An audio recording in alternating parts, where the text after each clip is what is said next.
네, 오늘 말씀의 제목을 다 함께 읽겠습니다. 시작. 네, 하나님의 백성의 거룩한 삶에 대한 말씀입니다. 오늘 말씀은 레위기 19장의 말씀입니다. 레위기 19장은 당시에 있는 사회 윤리법으로 약자를 배려한 사회 윤리와 정의에 대한 법을 기록하고 있습니다. 이웃과의 조화로운 공동체적 삶을 위한 사회 윤리법으로 하나님께서 거룩하라고 말씀하시고, 이 거룩은 약자를 배려한 사회 윤리와 정의에 대한 권면의 시작이며 명령입니다. 우리 먼저 1, 2절을 다시 한번 확인하기 위해서 읽어보겠습니다. 1절과 2절 다 함께 읽습니다. 시작.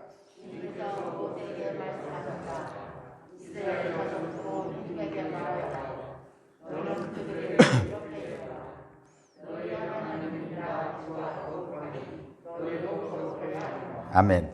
너희의 하나님인 나 주가 거룩하니 너희도 거룩해야 한다. 그렇습니다. 하나님은 거룩하신 분이죠. 성경이 말하는 이 거룩함은 하나님의 질서가 온전한 상태를 말합니다. 따라서 하나님의 백성은 하나님의 질서를 이 땅에 실현해야 합니다. 거룩함이란 단어는 세상에 속된 것과 구별되는 것입니다. 그러니까 거룩이라는 것은 구별되었다는 뜻입니다. 죄인과 의인을 구별했다. 그래서 거룩하다. 이렇게 하는 거죠. 근데 이 거룩함은 완벽하게 양쪽을 나눌 수는 없습니다. 하나님만이 죄인과 의인을 나눌 수가 있는 거죠. 근데 저와 여러분들은 죄인일 때도 있고 의인일 때도 있고 왔다 갔다 하며 살죠. 그래서 하나님은 완벽하게 거룩하지만 저와 여러분은 완벽하게 거룩할 수는 없습니다. 그것이 우리에게 주어지는 하나님의 전제입니다. 이 거룩함에 대해서 그래서 잘 생각해 보아야 됩니다. 거룩함은 세상에 속된 것과의 구별됨을 말합니다. 이렇게 말하니까 거룩함은 엄숙하고 딱딱하고 엄격한 것이라고 생각하는 경향이 있습니다. 실제로 좀 그렇죠. 내가 거룩하니 너희도 거룩하라 하는 말씀에서 내가 거룩하니는 하나님이 거룩하신 거니까 그러려니 하겠지만, 당연한 거지만 너희도 거룩하라 할 때 이 거룩은 정말 부담스럽죠. 그렇습니다. 그래서 하나님의 거룩함을 생각하면 엄숙하고 딱딱하고 뭔가 엄격해 보이는 그런 생각을 가질 수도 있습니다. 그런데 성경에서 말하는 거룩함은 물론 하나님의 거룩함에서 비롯되는 것이지만 사실은 인간에게 하나님이 말씀하시는 거룩함이기 때문에 인간들의 상황과 조건을 고려해 주시는 겁니다. 그래서 하나님처럼 물론 완벽하게 하나님의 거룩함으로 다가가면 제일 좋겠지만 저와 여러분은 그렇지 못하거든요. 그래서 성경에서 말하는 것은 저와 여러분에게 주어지는 말이죠. 이 땅의 사람들에게 주어지는 말입니다. 그래서 성경에서 말하는 거룩함은 타락한 세상과 구별되라. 그리하여 하나님의 뜻에 따라 살아라. 이 말씀이죠. 하나님의 뜻의 기준은 물론 하나님이 주시는 말씀이죠. 성경에 기록되어 있는 말씀입니다. 그래서 거룩함은 이렇게 생각하시면 됩니다.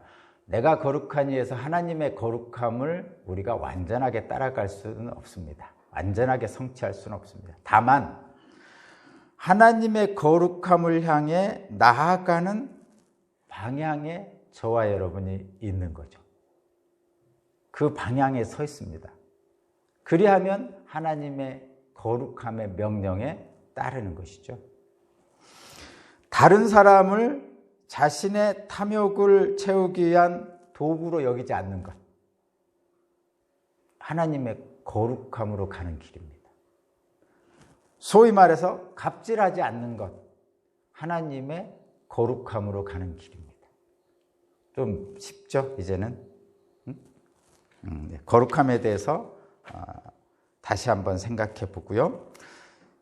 2절에서 나 주가 거룩하니 너희도 거룩하라는 명령을 하셨습니다. 하나님은 이스라엘 백성을 애굽의 종살이에서 해방시키시고 그들과 언약을 맺으셨죠. 나는 너희 하나님이 되고 너희는 나의 백성이 되리라. 그 말씀은 하나님께서 이스라엘 백성을 함께 동행하며 지켜주시겠다는 말씀이죠. 선택된 언약 백성에게 가장 좋은 말씀이죠. 저와 여러분에게도 마찬가지죠. 외롭고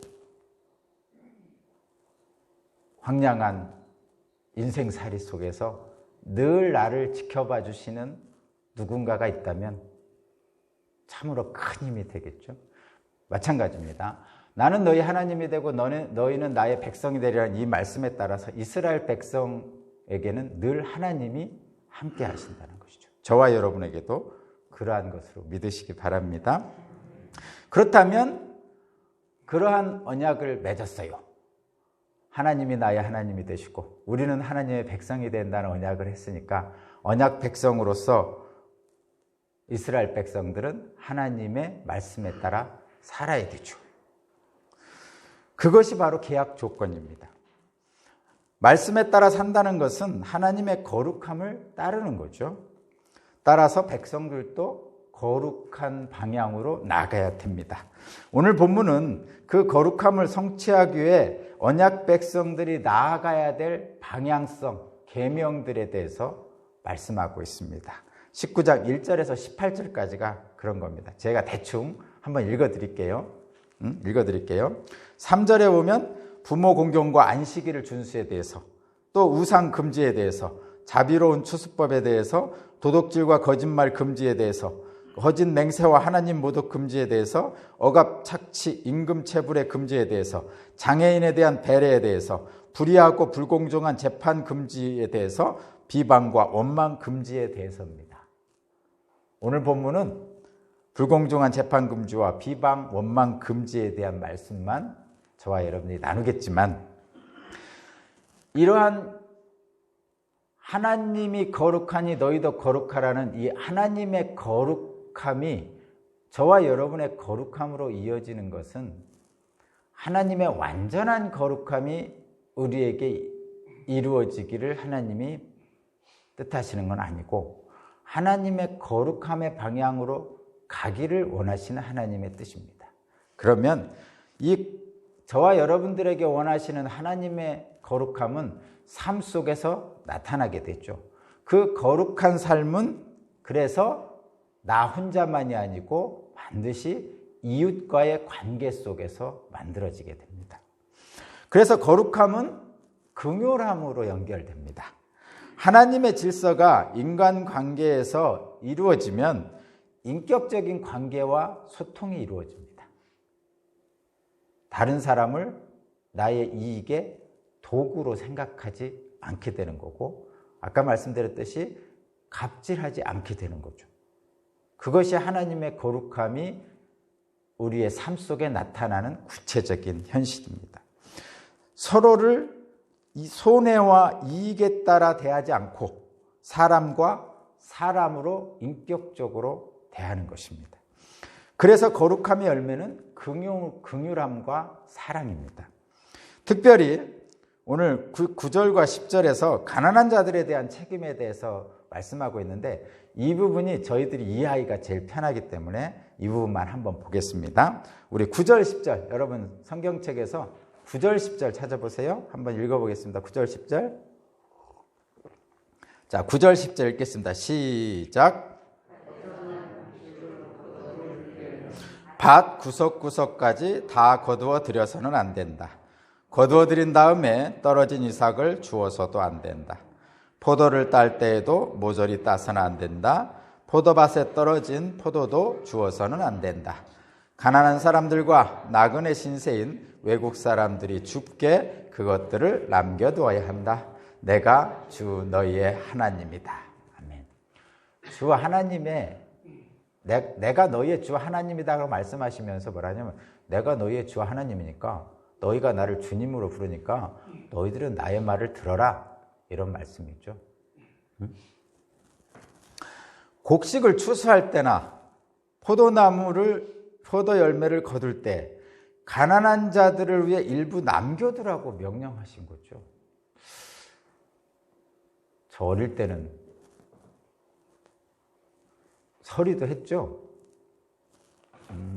제가 해본 기억, 저는 해본 기억이 한 번 하다가 걸린 기억이 있고, 하여튼 저의 어릴 때 저의 우리 형들이 했던 콩을 서리해서 불에 구워 먹으면 정말 맛있었습니다. 물론 그때는 먹을 게 없어서 그랬죠.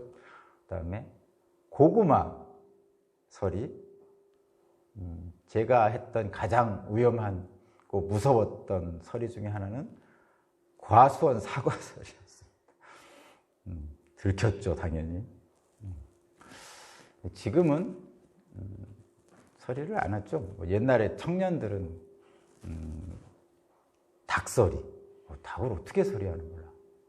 뭐 그런 것도 했다고 그러는데, 어쨌든 지금은 그런 일이 없죠. 그 당시에는 좀 먹고 사는 일이 좀 힘들기 때문에, 또 그 당시에는 사람들이 또 인정과 마음이 좀 넓어서 그런지 그런 일들이 좀 있었던 것 같습니다.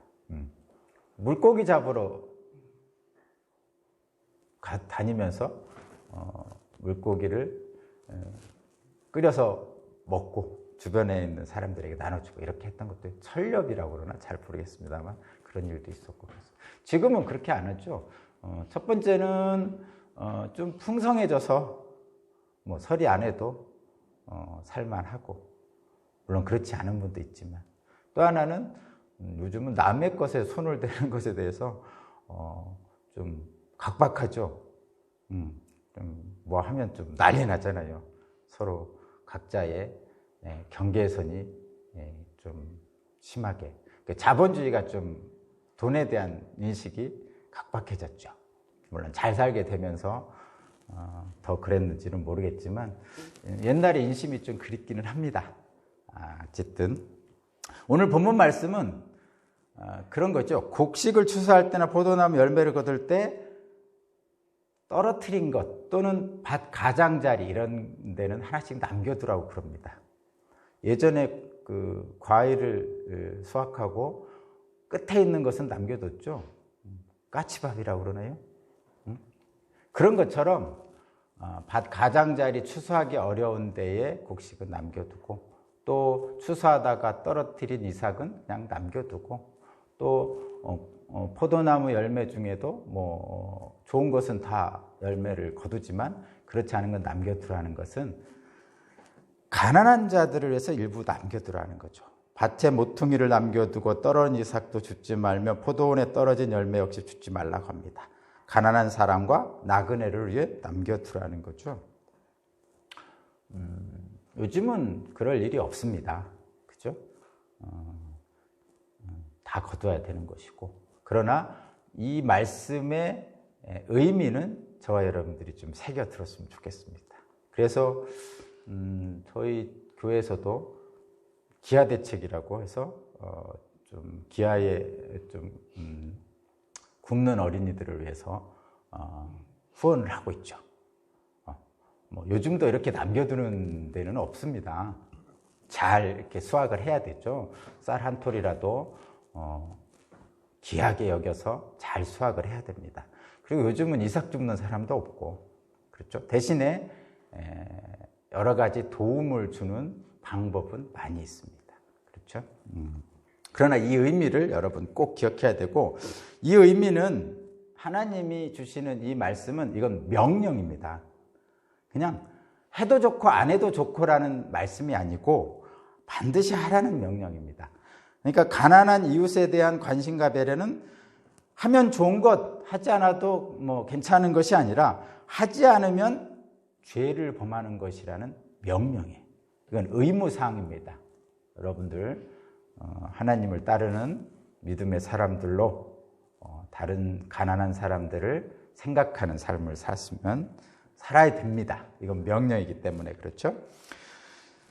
성인 남자 중심의 사회에서 가장이 없는 고아 그리고 과부, 요즘은 과부가 그렇지 않지만 옛날에는 남자 중심의 사회였기 때문에 과부도 가장이 없는 사람이었습니다. 그래서 고아와 과부는 자기 기업을 상속할 수 없었어요. 말하자면 땅을 상속할 수 없었습니다. 과거에는 고아도 그랬고 과부도 그랬고 땅을 소유할 수가 없었습니다. 나그네는 마찬가지죠. 이방인으로 법의 보호를 받지 못하죠. 당연히 땅도 소유하지 못했습니다. 이 당시에는. 그래서 고아와 과부 그리고 나그네는 사회적으로 보호를 받을 수가 없었습니다. 당연히 이들은 가난할 수밖에 없었고 생존마저 위협받을 수밖에 없었던 때입니다. 이때는. 지금은 많이 다르지만 하나님은 그래서 이 고아와 과부, 나그네와 같은 가난한 이들을 위한 사회적인 배려를 하라고 이러한 제도를 명령하신 겁니다. 물론 지금은 국가에서 돕고 있죠. 완벽하진 않지만 많은 부분 국가에서 하고 있습니다. 최근에 국내에 체류하는 외국인이 250만 명? 그러니까 이게 2018년 통계라고 그러는데 250만 명 정도 된다고 그럽니다. 전체 인구의 한 5% 가까이에 다다른다고 그래요. 대단히 많죠. 우리 충청남도 인구가 350만 정도인가? 250만 명이 외국인이라고 생각해 보세요. 우리 예산의 인구가 8만? 다 합쳐서 그거의 몇 배입니까? 엄청난 인구가 해외에서 들어와 있습니다. 그런데 그들이 외모가 다르다는 이유로 또 선입견으로 그들을 차별하고 무시하는 것은 하나님의 뜻이 아닙니다. 나그네를 잘 대접하는 것이 하나님의 뜻이라고 분명히 말씀하셨죠. 여러 나라에서 온 많은 외국인들을 따뜻한 시각으로 바라보고 포용해 줘야 됩니다. 외국인을 따뜻한 손길로 영접하는 것이 하나님의 뜻이고 하나님의 마음이기 때문이죠. 그래서 많은 기독교 단체들이 실제로 외국인을 위한 여러 가지 봉사활동을 하고 있습니다. 안산 외국인 센터 이런 것들이 있다고 그러는데 정말 기독교인들이 많은 일을 하고 있습니다. 신명기 14장 29절을 보면 이렇게 말씀하고 있습니다. 당신들이 사는 성 안에 유산도 없고 차지할 목도 없는 떠돌이나 고아나 과부들이 와서 배불리 먹게 하십시오. 그리하면 주 당신들의 하나님은 당신들이 경영하는 모든 일에 복을 내려주실 것입니다. 아멘. 하나님은 나그네 고아 과부들이 먹고 배부르게 하면 그렇게 한 사람의 경영하는 모든 일에 복을 주시겠다고 하셨습니다. 제 말이 아니고 하나님의 말씀입니다. 네, 9절 10절 말씀은 대표적인 하나님의 말씀을 선택해서 한번 봤고요. 오늘 본문의 말씀은 15절에서 18절 말씀입니다. 먼저 재판의 공정성에 대한 말씀입니다. 불의하고 불공정한 재판을 금지하고 있습니다. 15절 한번 읽어보겠습니다. 15절입니다. 15절 시작.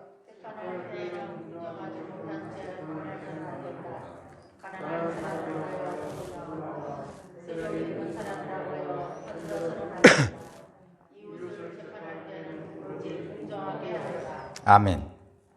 최근 우리 사회에서 가장 큰 이슈는 공정입니다. 이 공정이라는 이슈가 가장 큰 것을 보면 어쩌면 지금까지 우리나라 사회는 공정하지 못한 사회였나 봐요. 그런데 어쨌든 공정하지 못한 사회에서 공정한 사회로 나아가는 과정에 있습니다. 좋은 방향으로 갔으면 좋겠죠? 일반인은 접근할 수 없는 것을 누군가는 접근하여 특권을 누리고 있는 불공정에 대한 질타의 소리가 크게 들리고 있습니다. 오늘 본문을 보면서 공정에 대한 깊은 성찰과 해결의 실마리를 저와 여러분이 발견하기를 바랍니다.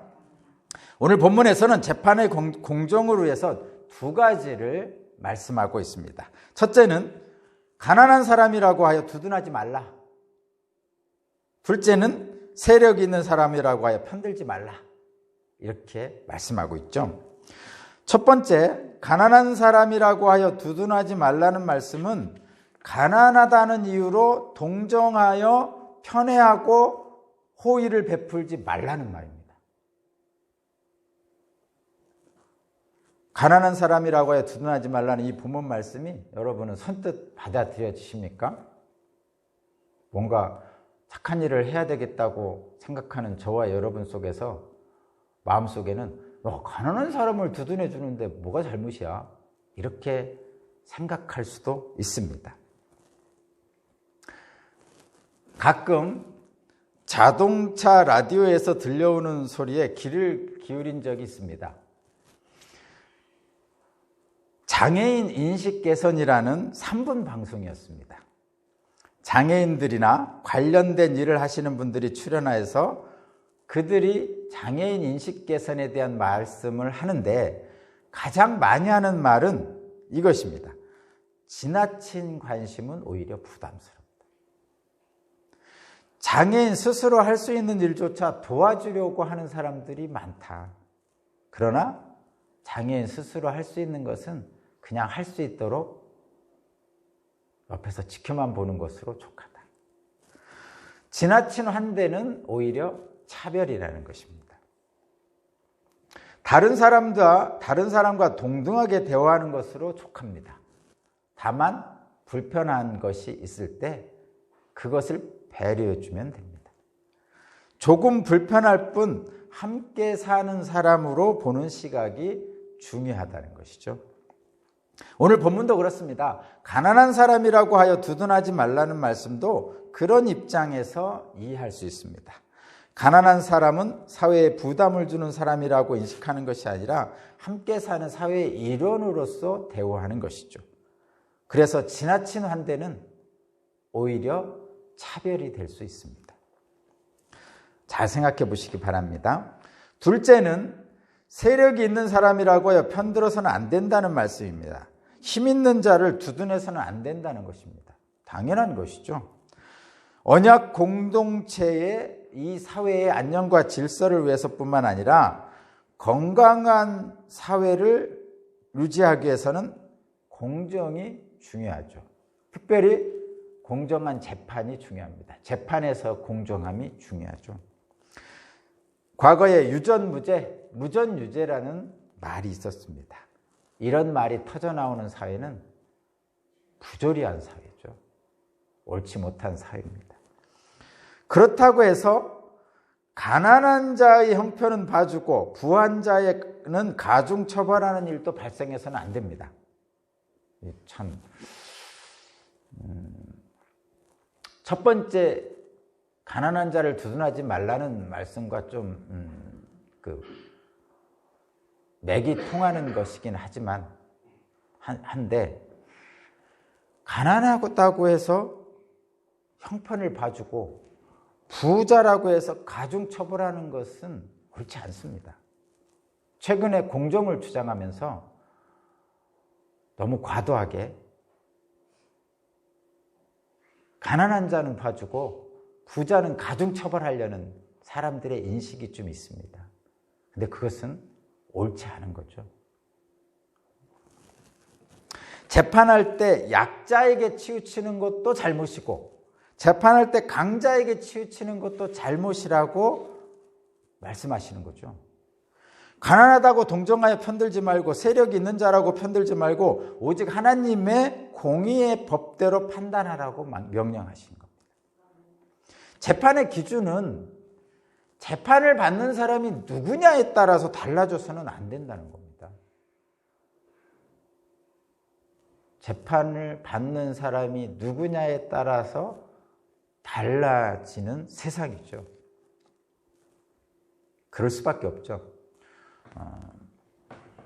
우리나라도 그렇게 가고 있는 것 같지만 제가 옛날에 법을 배울 때 미국은 정말 자본주의의 첨단을 걷는 나라잖아요. 미국은 자기가 죄를 졌잖아요. 돈 많은 사람은 정말 비싼 변호사를 고용합니다. 엄청나게 비싼 변호사.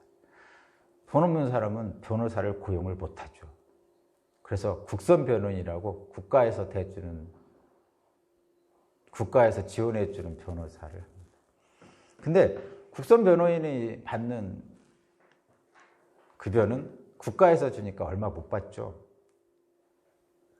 아주 예전에 제가 공부할 때 한 20년 전인가? 지금은 얼마인지 모르겠습니다.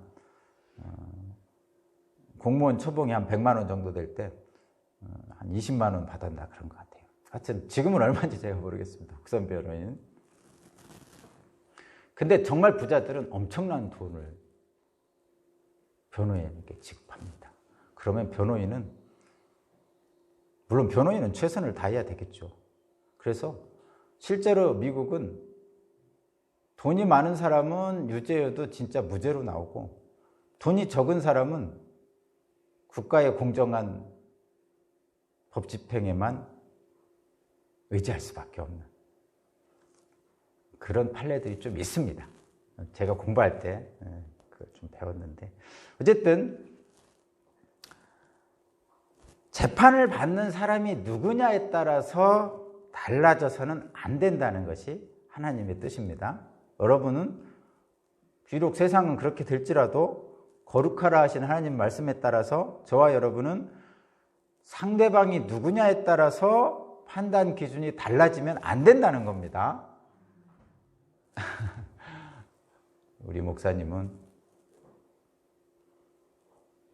교회에 다니는 성도들 중에 그 사람이 부자면 잘해주고 가난하면 그렇지 않고, 사회적 지위가 높으면 잘해주고 그렇지 않으면 그렇지 않게 하고, 이렇게 하면 안 된다는 거죠. 그렇습니다. 여러분도 그렇게 하셔야죠. 그죠? 그래야 하나님의 거룩함에 따르는 겁니다. 그렇다고 거꾸로 하는 거, 세력이 있는 자를 두둔할 필요는 없지만 당연히 없죠. 그렇다고 가난하다고 그 사람을 가난한 이유로 두둔해서도 안 된다는 거죠. 같은 판단 기준을 적용해야 된다는 것입니다. 그것이 오늘 말씀의 재판을 받는 기준의 핵심입니다.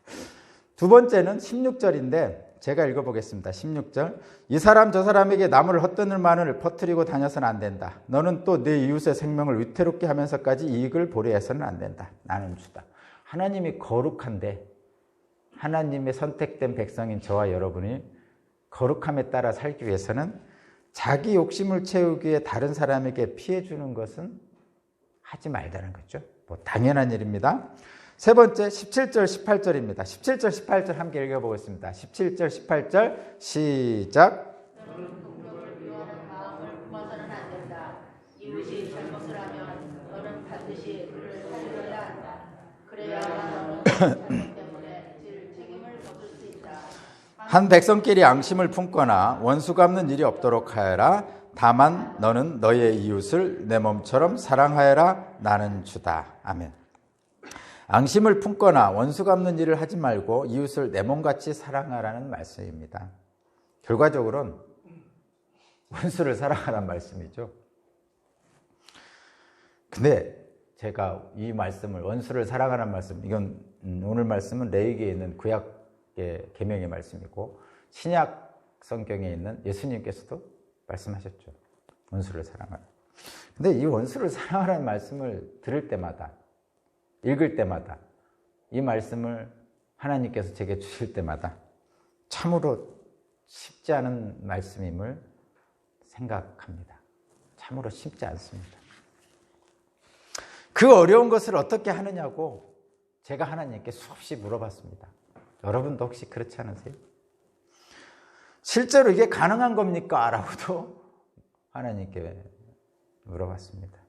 그러면 하나님은 가능하다고 말씀을 하시죠. 그렇죠? 증거로 예수님이 그렇게 하셨고, 그렇죠? 또 우리나라에서 손양원 목사님이라는 분이 또 그렇게 하셨고, 그래서 이 말씀을 다시 한번 곰곰이 생각해 보면 로마서 12장 9절에서 바울 사도는 여러분은 스스로 원수를 갚지 말고 그 일은 하나님의 진노에 맡기십시오 하는 말씀을 생각해 봅니다. 스스로 원수를 갚지 말라고 하죠. 예수님이 그러셨고 손양원 목사님도 그러셨어요. 스스로 원수를 갚지 않으셨죠. 그런데 이러한 명령의 근거는, 이렇게 하나님이 우리에게 명령할 수 있는 것은 하나님께 범죄한 우리를 사랑하셔서 하나님의 아들을 내어주신 하나님의 사랑을 받은 저희이기에 가능하다는 거죠. 저희들도 가능하다는 겁니다. 하나님의 사랑을 받은 자로서 받은 사랑대로 행하면 된다는 것입니다.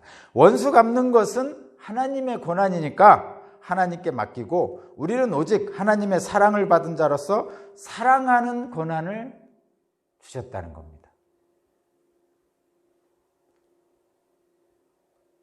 괜히 바보 같죠? 바보 같습니다. 실제로 예수님이 바보잖아요. 그 5,000명을 먹이셨으니까 그 당시 5,000명이면 엄청난 세력이잖아요. 엄청난 세력을 이끌고 예루살렘에 입성을 했죠. 그 많은 사람들이 종려나무 가지를 들고 왕이 오셨다고 환호성을 질렀습니다. 그런데 예수님은 그들과 함께 예루살렘을 정복하지 않으셨어요. 정치적으로 정복하지 않으시고 그냥 홀로 잡혀가셨죠. 지금 생각해봐도 바보죠. 바보입니다. 그러나 예수님은 그렇게 하셨습니다.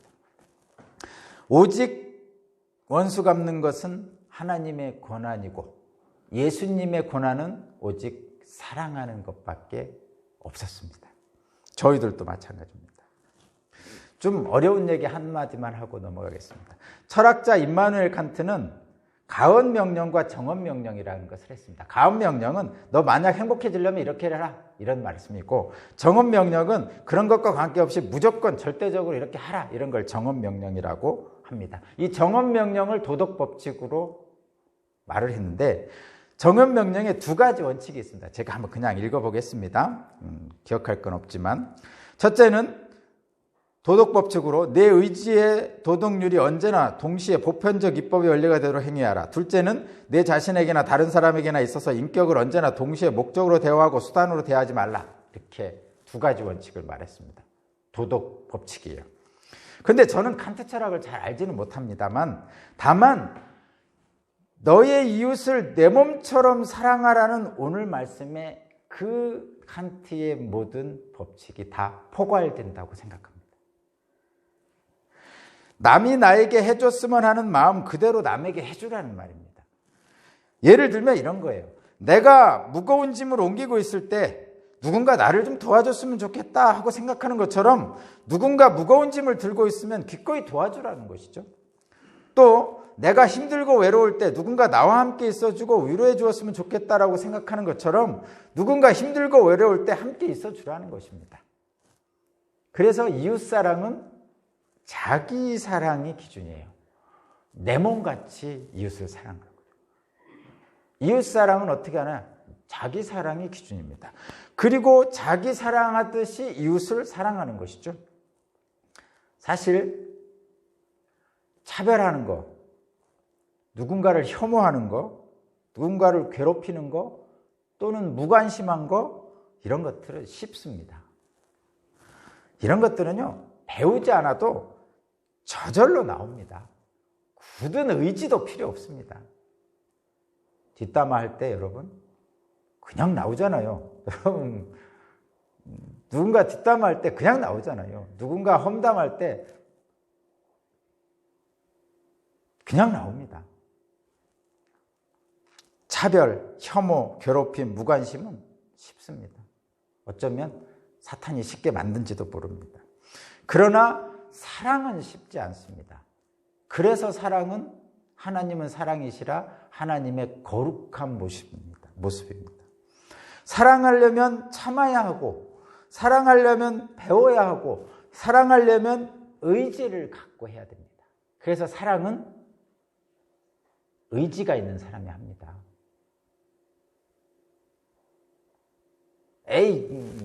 부모가 자식을 사랑하는 것은 의지 없이도 그냥 하던데요. 그렇습니다. 부모가 자식을 사랑하는 건요, 자식이 나의 분신이기 때문에 나 자신을 사랑하는 것과 동일하게 생각해서 그럽니다.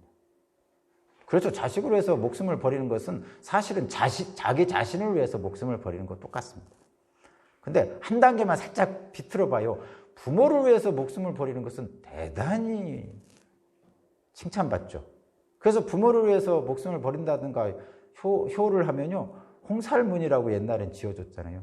여러분, 자식을 위해서 목숨을 버렸다고 뭐 사회에서 이렇게 칭찬하고 상장 주는 거 봤습니까?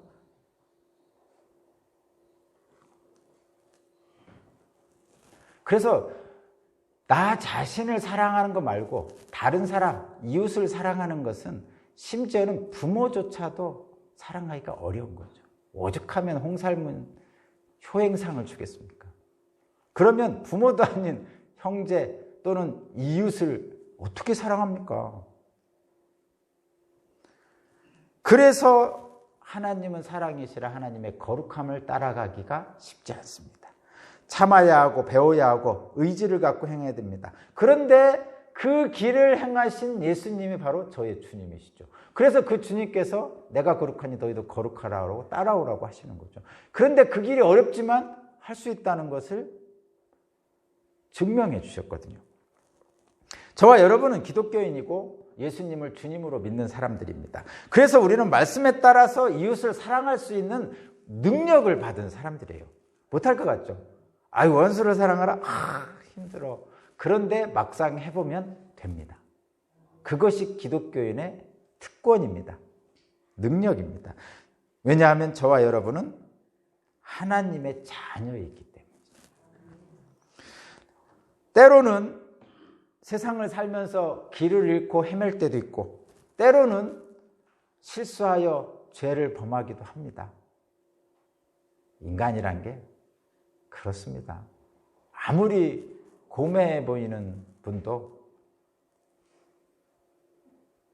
그렇습니다. 하지만 저와 여러분 마음속에 바른 길로 가고 싶은 마음들이 다 있잖아요. 저만 그런가요? 여러분 다 정말 착하게 살고 바른 길로 올바르게 살고 싶잖아요. 그런 마음이 있다고 믿습니다. 저는. 그래서 여러분 자신을 사랑하십시오. 여러분 자신이 귀한 겁니다. 그리고 사회적으로 지위와 재물이 어떻든 간에, 외모가 어떻든 간에 하나님이 사랑받는 자녀라고 분명히 말씀하셨고, 그래서 여러분은 여러분 자신을 하나님처럼 사랑해야 됩니다. 그리고 그만큼 이웃을 사랑해야 됩니다. 자기 자신을 사랑하는 것은 당연히 하나님께서 우리에게 선사한 복이고, 그리고 기독교인으로서 나를 사랑하는 만큼 이웃을 사랑하라고 명령하셨죠. 나 자신과 이웃을 사랑하는 만큼 우리는 하나님을 사랑할 수 있습니다. 그리하면 우리가 하나님을 사랑하는 그것을 통해서 너희는 나의 백성이 되고 나는 너희의 하나님이 되리라는 이 언약의 말씀이 우리에게 이루어지는 거죠. 그리하면 하나님이 늘 우리와 동행하셔서 우리를 지켜주십니다. 그리하면 여러분이 가는 모든 곳이 다 하나님이 함께 하심으로 천국이 이루어지는 거죠.